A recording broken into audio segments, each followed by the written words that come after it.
This toe ring right here on Andy when she's in Paris having an affair with a hot fashion guy says everything I need to know about her. The Devil Wears Prada has one of the best character arcs that I've ever seen in film, and there's such a unique nuance that I don't hear people speaking about because I don't think a lot of people are costume designers, so they don't catch the minor details and the small nuance that really build the character. And since I'm a costume designer for film and television, we're going to take a deep dive, and I'm going to point out one, the difference between Andy's wardrobe and Emily's wardrobe, even after Andy started wearing designer clothes. Another thing we're going to point out is the difference between Andy's wardrobe, designer clothes in the office in New York versus Andy's wardrobe and designer clothes in Paris, because there's a difference and it's masterful.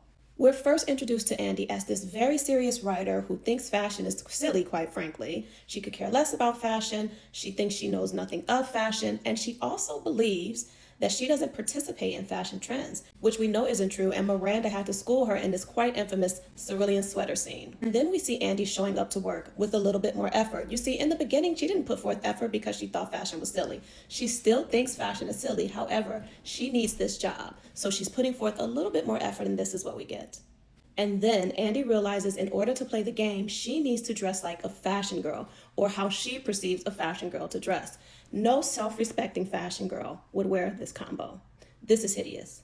But for Andy, she doesn't know fashion, so she's just cosplaying all of the fashion it girls in her office. And here's where the distinction between Andy and Emily come into play, which I love.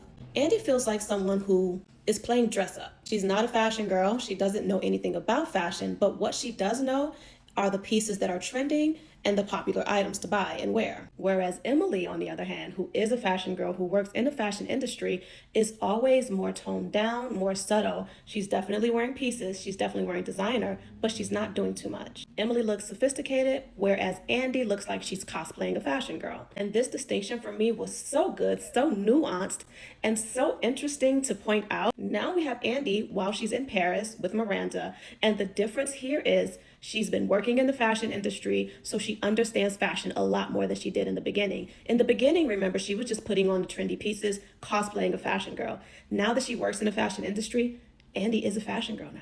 And that reflects in her wardrobe. Look how chic and put together she looks. Versus this.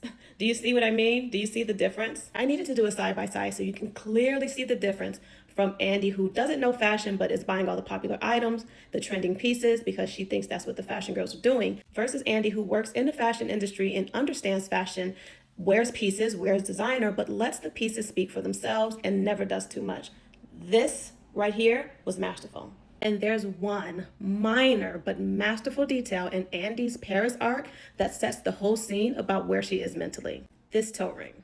This toe ring right here on Andy when she's in Paris having an affair with a hot fashion guy says everything I need to know about her. She's fully embracing the fashion industry. She's got her new wardrobe, so she's feeling sexy. You see, she didn't feel sexy in her last relationship, which is why she dressed the way she dressed. Now she feels sexy. This is someone who's going to have an affair with a hot fashion guy in Paris. And in Andy's final character arc, after she leaves Miranda and now she's back to being a serious writer, you can clearly see she understands fashion now.